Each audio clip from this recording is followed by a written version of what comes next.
মানুষ খেকো ভল্লুক, মানুষের রক্ত মাংস খাবলে খুবলে ছিঁড়ছে ভল্লুক, এমন ঘটনা বারবার ঘটছে উত্তরাখণ্ডে।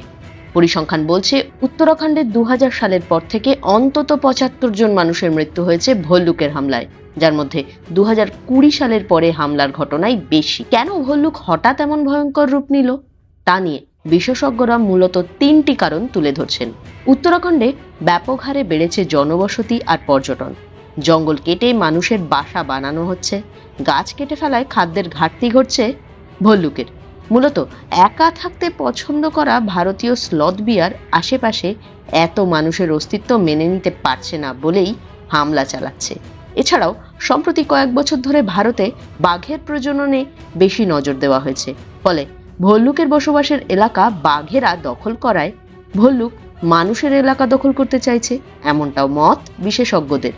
তবে ভল্লুকের আক্রোশের সবথেকে বড় কারণ হিসাবে দাবি করা হচ্ছে গ্লোবাল ওয়ার্মিংকে।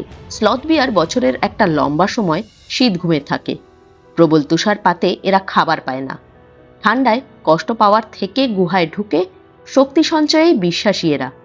কিন্তু পৃথিবীর তাপমাত্রা বেড়ে যাওয়ায় উত্তরাখণ্ডে কমে গিয়েছে তুষারপাত, তাই শীত ঘুম নষ্ট হয়েছে ভল্লুকের।